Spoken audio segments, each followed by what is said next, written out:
күресіміздің кеңейіп келе жатқаны, біздің Қазақстанда өтіп жатқан үлкен Қазақстан барысы деген үлкен жарыс, бұл біздің келешек жас ұрпақтарға көрсетіліп жатқан спорт түрлерінің, өзіміздің ұлттық күресіміздің ары қарай дамуының жетістігі деп ойлаймын.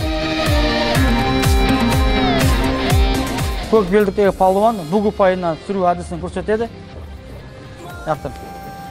Бұған міне бүк ұпайы беріледі қарсыласына.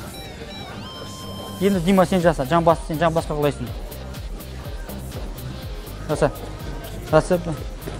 Міне бұндайда жамбас ұпайы беріледі палуанға. Жаңағы палуанның екі жамбас жерге теңізде жамбас ұпайы беріледі. Кеткен жартылай әдісін көрсетінде. Кім жаса, жартылайға сөзін.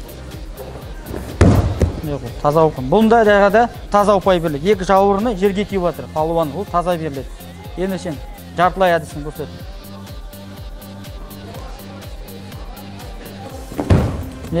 Палуанның бір жақ қырында жатқаны ол жартылай әдіс болып саналады. Палуан жартылай әдісі беріледі. Белдесуді көрсетіп жүрейік.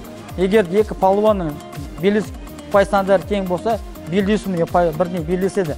Белдесу бір минут беріледі. Белдескен кезде, егер де осы жерде жағдайда палуанның қолы шығып кеткен кезде жеңіліс табады. Немесе де тартып қол зеге отыр. Тартып қол Дима. Міне, мұндайда жеңіліс беріледі қарсыласына да. Немесе осыны шеңбер итеріліп, шеңберден егерде көп палуан итеріп шығарып, шеңберден шығып кеткен жағдайда қарсыласына жеңіліс беріледі. Негізгі әдіс тәсілдері осы 4 ұпайына бағаланады. Бүк, жамбас, жартылай, таза және осы ұпайлай беріледі.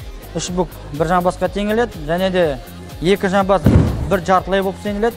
2 жартылай бұл таза жеңіс болып саналады. Палуанда жаңағы берілген уақытта қай палуан осы әдістерді көп жинайды, сол палуан жеңіске жетеді.